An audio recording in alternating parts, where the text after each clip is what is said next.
Good afternoon, everybody, and welcome to For the Love of Paul McGrath, taking over the Villa View once again for a Teamsheet Tantrum. Teamsheet Tantrum is always brought to you in association with Boohoo Man. As you can see in the bottom right-hand corner there, Boohoo Man. If you use the code Villa View, you get an extra 10% off all Boohoo Man menswear. It does exclude some sale items and some selected items as well. But 10% off using the code Villa View. Really appreciate if you could do that as well. What a lovely day it is here in Ireland. The sun is actually, it's like the Med today here in Ireland, which is fantastic. And I hope it's like that over in Birmingham, and I hope it's like that in Villa Park for everybody who's going to the game. I'm really looking forward to this game against Crystal Palace today. Nice little barometer of where we are, considering that we've just played Liverpool. We are obviously now going to be playing a team in and around us. We need to leapfrog them to get up to the top of the league. And this is a nice barometer. Obviously, we're playing against somebody who is in the running for Premier League Manager of the Year in Patrick Vieira. So it'd be nice to pit our wits against him, should I say, a top-class manager like Patrick Vieira. But I'm being a bit snide in that Patrick Vieira has been a very good manager. And as I say, I'm looking forward to see what kind of a Crystal Palace team he brings, but I'm also looking forward to see how we can unlock them and maybe score some goals today. I'm going to bring in Paddy because I'm waffling here. And Paddy is in his podcasting boudoir as well today. Paddy, is the sun as nice down in Limerick as it is up here in Galway? It is absolutely glorious today. It's nearly too nice to be sitting in watching Chinese commentary of our beloved Aston Villa. Why are you learning Mandarin, Paddy? Is that why you watch Chinese? Is that what it is? And also, what I want to do is I want to give a shout out to, you guys know Ty Bracey. Everybody knows Ty Bracey. The wonderful Dudley Rangers are playing in the final of the KNDSL Senior Cup today at 6 p.m. Dudley Rangers versus, I think it's Stourbridge Athletic. So best of luck to Ty, and hopefully he brings home the cup, and hopefully we bring home a win against Crystal Palace today. But Paddy, obviously the team's going to be announced in 7 minutes' time. We still don't know what the crack is with Ollie Watkins. So my fantasy football life is still hanging by a thread at the moment as to whether he will play or not, or he will be fit to play, because I'm expecting big things from him today. But he's obviously he's traveled. I've just looked. Ashley Priest said he's traveled. He's there. He trained yesterday, and he was doing bits and pieces on Friday as well. So it looks promising for him. But do you think he gets used today? I think it depends on the nature of the injury. He didn't actually say what the injury was. It just said he hadn't trained all week. So if it's a hamstring injury, I would be surprised if he's included. If it's just a knock, then there's a good chance we'll see him at some stage. If it was me picking your fantasy league draft, I would have dropped him, because with a week to go in the season, I think it'd be madness to risk someone if there was a potential risk of ruining their preseason. So for that reason, I would have taken him out. But you know, he traveled with the team, so it's promising, I guess. Yeah, it seems to just reported as a knock to the ankle, so that to me might mean bruising, something like that. You know, I'd be surprised. I'm a bit more hopeful that he does play. Look, if Paul McGrath can go out and put in the performances he did and not train for like 4 years, you know, the bike seems to fix everything. Like, you know, the magic stationary bike seems to fix everything, and some tender love and care. So I think Ollie Watkins would be fit to go today. Now, whether they start him or not is a different question. I suppose whether he's fit to go and whether they play him from the bench or whether he starts is a different question, because, you know, the elephant in the room, and we see it in some of the comments there, is, does he just have a crack and have a look again at Buendia and Coutinho today? Because is this the right day to do it? And we spoke about it in our pre-match. I spoke about it with Dan in the pre-match, that maybe this is the performance to do it, considering that we will try and get in around or get in behind that defensive block that I'm sure they will put in there with Conor Gallagher, with Will Hughes and Schlupp or MacArthur, because it seems James MacArthur might be fit for today as well. I would say if he is fit, that he comes in there, and that's like, they're all very, very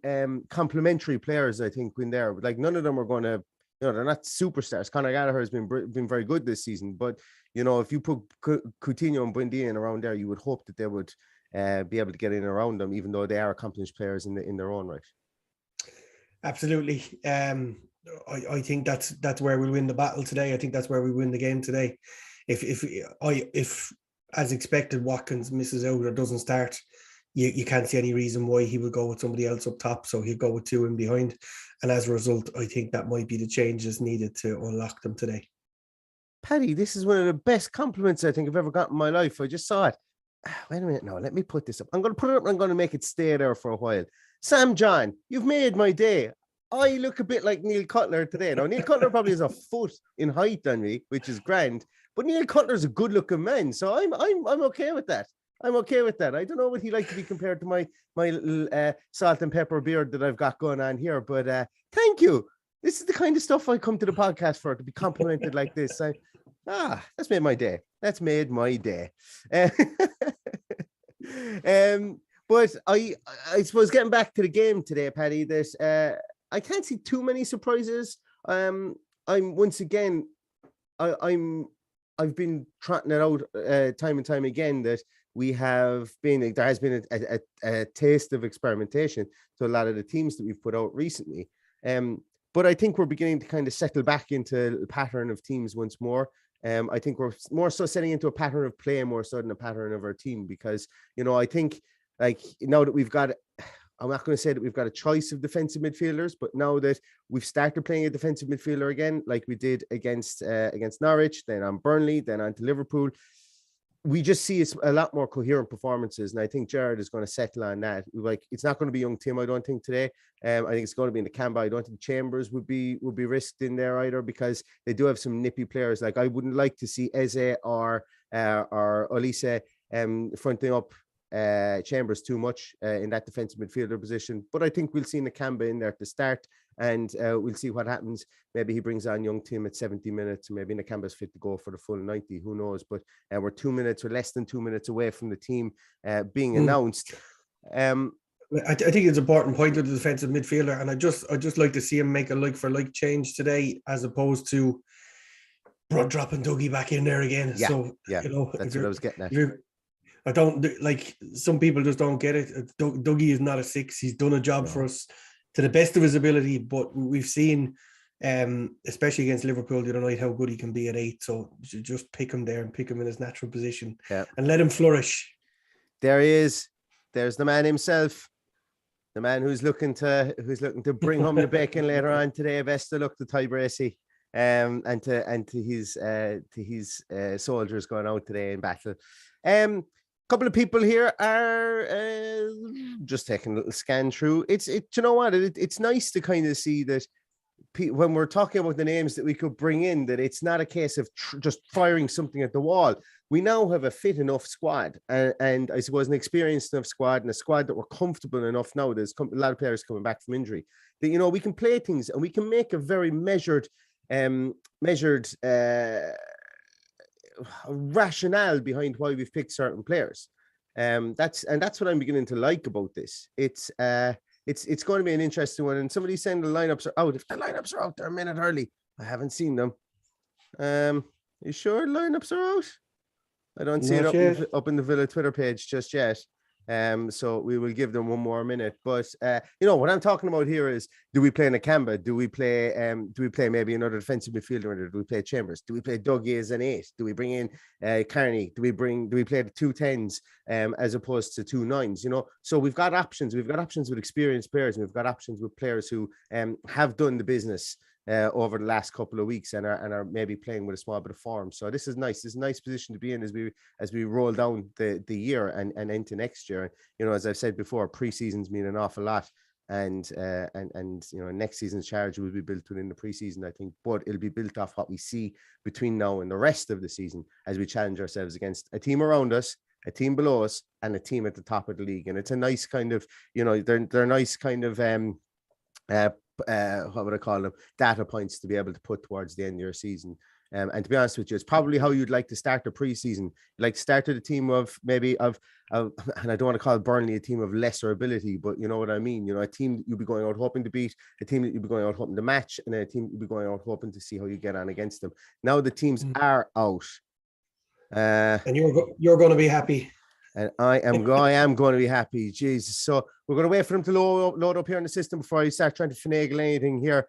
Martinez in goals, Cash, Konza, Mings, Luka Dean, Then we have McGinn, Nakamba, and Douglas Luiz. So we will see Douglas Luiz back in the 8th position. Coutinho will start behind Ings, and Watkins does start today. So same team as against Liverpool. If it ain't I like that team. I like the settled nature of that team, and I hope that we go out there and we show what we're made of today. Another goal for Douglas Luiz would be nice. Only problem that I have now is I took a gamble on starting Jacob Ramsey in my fantasy football team, and he's now on the bench. So you can't please them all, I suppose. You can't please them all. But the guy I'm playing against has McGinn. So maybe if McGinn could get booked in the first minute and taken off after maybe 15 minutes, that would be great. That would be great. I don't want him injured or anything like that. Just want him taken off for my fantasy football team, and then maybe bring Jacob Ramsey on, who goes on to score a hat-trick. That'd be nice for him. That'd be nice. Substitutes are Robin Olsen, obviously, sub-goalkeeper, Callum Chambers, Ashley Young Tim, Sanson, Jacob Ramsey, Buendia, Carney, and Traore. So a very, very settled subs bench there. And as per magic, the team sheet has just appeared on the screen again. I don't know how this happens. I think producer Adam is there, which is absolutely fantastic, saving my bacon as normal. Yeah, look, the team is chalk, as they say in American sports. It's exactly as you could have predicted if everybody was fit. I'm happy with it. I know there's a lot of people saying no Buendia. They're disappointed about that. I don't think we need to be worried about no Buendia playing, as in if he's going to be leaving in the summer, because I don't think he is. But we will see him, and I suppose maybe this is a case that Gerrard has found his system and he doesn't want to break up his system. So, unless we were to play him in the 8th position, or drop Coutinho, who just signed a deal, who I think the crowd are going to sing their absolute nads off today about, and he's probably going to come in and put in a super performance. I have him on my team as well, my fantasy football team too. Yeah, look, I can stand over this team and defend it, albeit I think Buendia not being there, I can understand why people want to see him, but I don't think it's a necessity that he's in the team at the moment. There's one big change of note on the Crystal Palace team. You'll probably see it going across the bottom there. But Miljevic starts. Ooh, nasty man. And Gray starts. Gray starts. So Jack Butlin, Nathaniel Klein, Anderson, Mark Gray, who was doubtful during the week, Tariq Mitchell, Chekouate, actually, who I completely forgot. They've gone for Grunt in midfield now. They've gone for Kouate, Milivojevic, and Gallagher, with Eze, Zaha, and Matete. That's not the team I would have predicted the Crystal Palace would have put out. So it looks like they've gone for that small bit more height in Matete. They're going to have the running of Eze and Zaha in there. So yeah, that's a different prospect that I thought that we would have seen from Crystal Palace. To be honest with you, it gives me a small bit more hope that Coutinho is in there now when you see the likes of Kouate and Milivojevic, because look, they're not speed merchants, they're not the most mobile, but they kick you up in the air, and I don't know. It's kind of pick and choosing with regards to that. Big man who has to have the biggest performance of the day today, though. Looking at that team, is going to be Danny Ings. Danny Ings is going to want to have the biggest performance of the day today for me. And if we can get Ings a goal or get him a couple of sighters early on in the game, I think that it's going to be a good day for him. Just looking at that lineup and where he can find space within that team. Another man who's going to have his work cut out for him today, judging by the lineup there, is Chris Kavanagh. So let's hope he makes his mark early. If Coutinho is going to be kicked up and down the pitch, we hope that he gets a bit of protection from Chris Kavanagh. That is true. A couple of things today. Let's have, Gerrard McBride, you're dead right. Gerrard McBride has popped in there in the comments. He goes, Palace are set up today to intimidate. And I think that's probably a great word to put it. They're coming to Villa Park. They're set up with Grunt to intimidate. But look, it's up to Aston Villa. It's up to Coutinho to sprinkle that fairy dust around the place and make sure things happen, like he has done at times during the season. Filthy Danimal says, love Marv being back. It gives us a bit more assurance at the back so we can push on and attack. Absolutely agree. Sweet Karma also says, disappointed Chambers not in again when Konza and Mings are still injury prone to customary gaffes. That is true. Yeah, we've seen both of them have little ricks recently. Usually one of them has a good game, the other one doesn't. That's where we're kind of going at the moment. But hopefully we can put it together for 90 minutes back there today, which would be fantastic. Yeah, this is I'm looking just through some of the other comments here.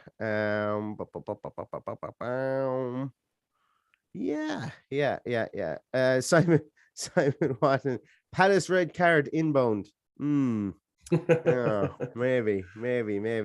We'll see. This is a great point.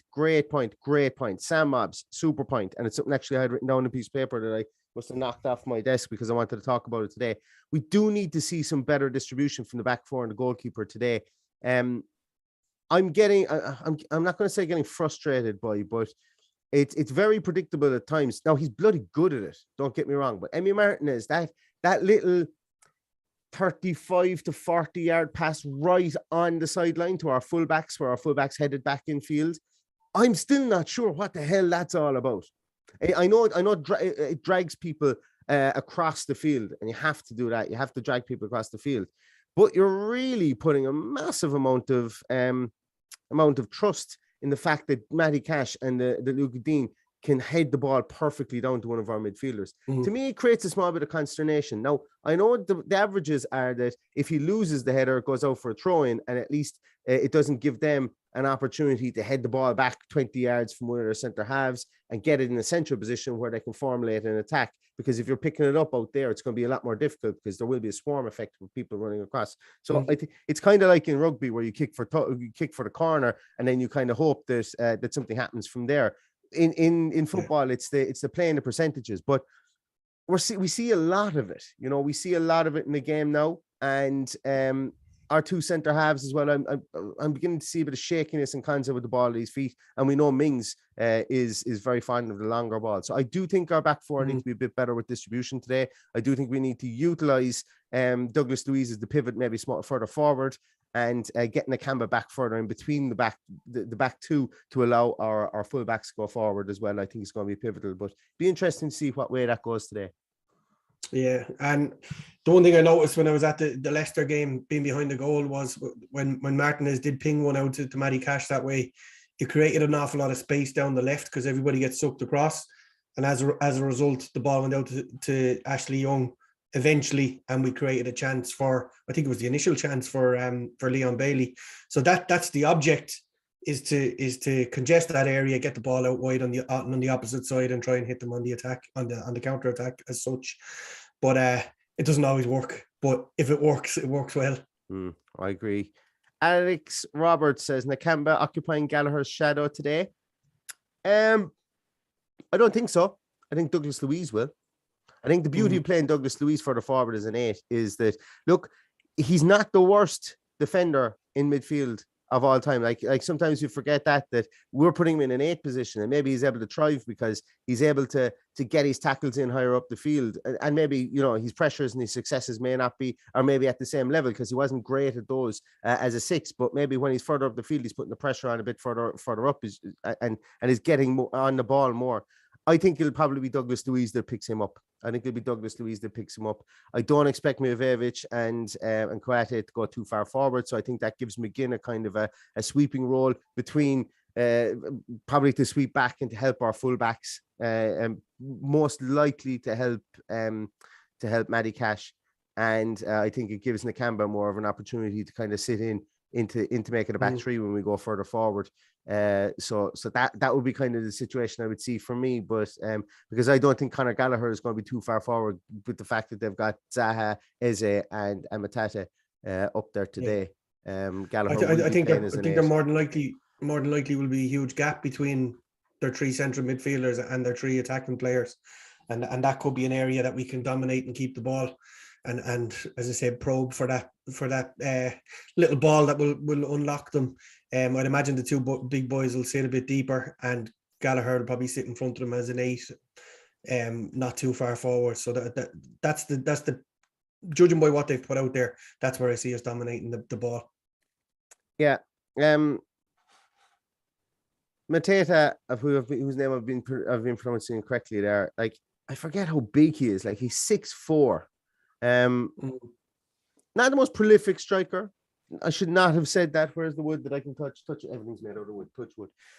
Shouldn't have said that, because obviously when you say things like that, you leave yourself open to looking like a plum when he goes away and he scores. But he's a handful. He's come into his own this season. Obviously, he was on loan with Crystal Palace last season, but he's kind of come into his own this season. He had a cracking couple of seasons when he was 21, 22, 23, 20, 21, 22 when he was with Mainz in the Bundesliga.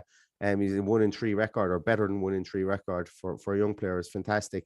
But he's someone we're going to need to mind today, because obviously the two boys are in there to get his knockdowns, and they're in there to get in around our two centre halves who are mobile, but maybe not the best of people running at them, as we've seen before. We're giving away penalties. I know we haven't given away one in quite a while, but when the pressure is on, we tend to kind of go to the man and leave another man free inside, and we've seen a lot of goals scored like that against us this season, specifically since the turn of the year.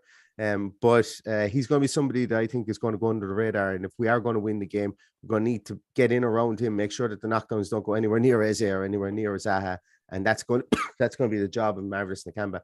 So he's going to be a busy man today, and that's why I think that Douglas Luiz is going to be more of an enforcer in that 8th position higher up the field. Mm-hmm.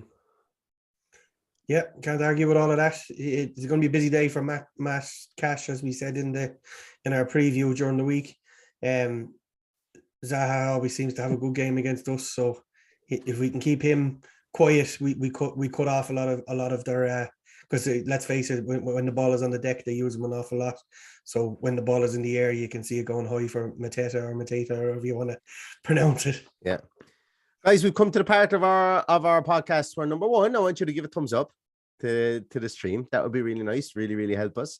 But secondly, I want to let's get going with some comments in there for the score, and I'm gonna just taking a slug of water there so that I could get my voice ready for for my auctioneer's impression. I'm gonna have a little cough here as well. Excuse me. Pop in what you think the score is going to be there today, please, everybody, and we will read them all out. No, there's me all sorted out. Come on, where are all these score predictions? There isn't one of them in there yet. Maybe they're not doing it. I'll give you mine first, Neil. Will I? Give me yours. Yeah.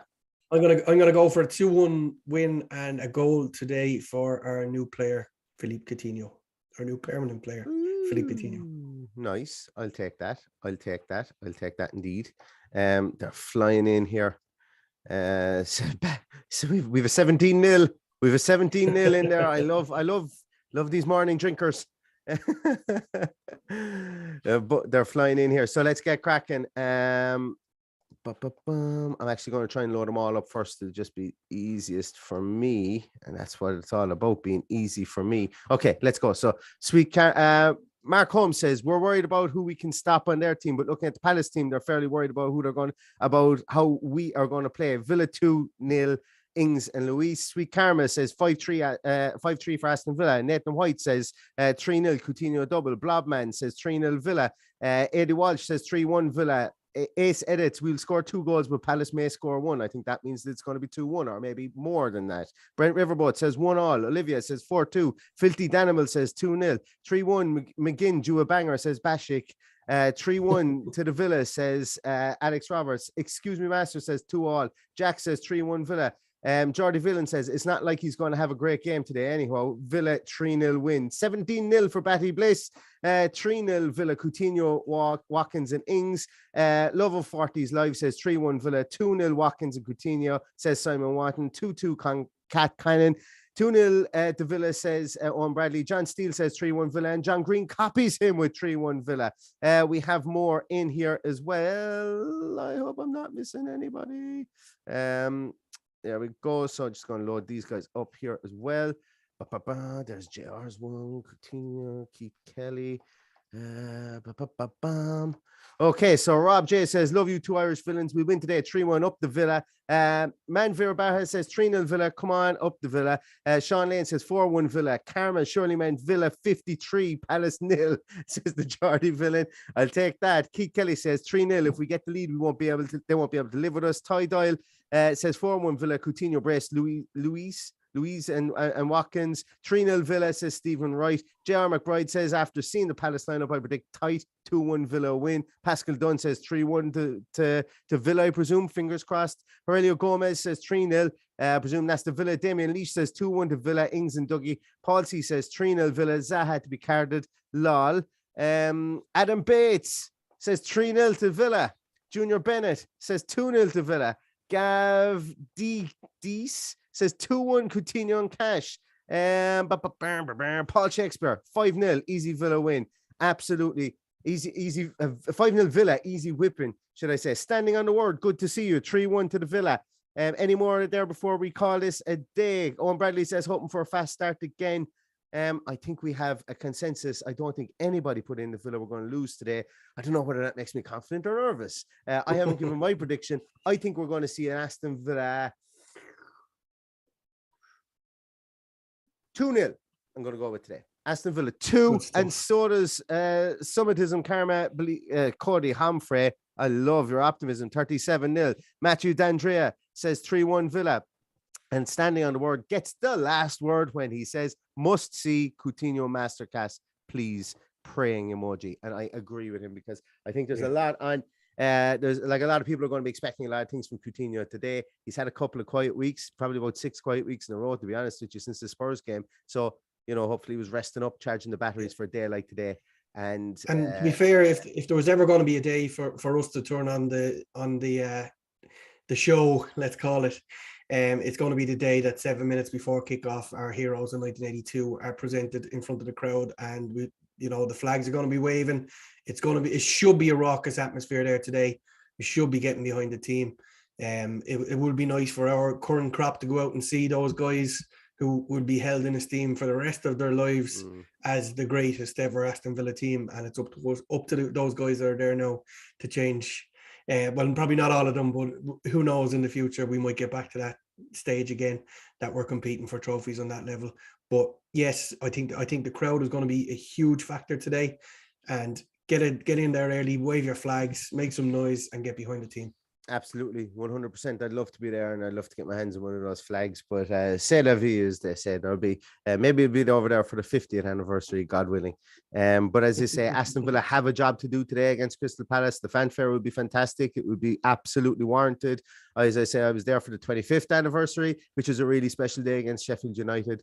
And we went out, we beat Sheffield United. I think it was 3-0 that way, if I'm not mistaken. Patrick Berger, Gabriel Agbonlahor, and Ashley Young were the scorers. So something like that would be nice today. It would be really, really nice to, and it would be fitting to laud the heroes of 82. So everybody, it is 1:20 coming in bang on time, half an hour podcast. You love to see it. Get yourself sorted, settled in front of your TVs. If there's anybody at the game that's watching this, if there's anyone that's just pulled up at Villa Park, if there's anybody who's on a train, if there's anybody who's sprinting somewhere to try and get a bus to try hopefully get there in time, hopefully you've enjoyed the podcast. Be safe, get to the ground safe, get home safe. Best of luck to Ty and his boys, the Dudley Rangers, again tonight. But Aston Villa have a job to do first, and consensus here is that we're going to win, and I hope consensus comes true. So thanks once again, everybody, for watching. Thanks for everything you do for the podcast. Thanks again to the Villa View lads for allowing us to take over and allowing us to ramble here for the last 30 minutes. Lastly, as well, Boohoo Man, 10% off all Boohoo Man menswear with the code Villa View. Use it early, use it often, as I say, and get as much clobber as you need. 10% off there. And as I say, thanks to the guys for organizing that discount code too.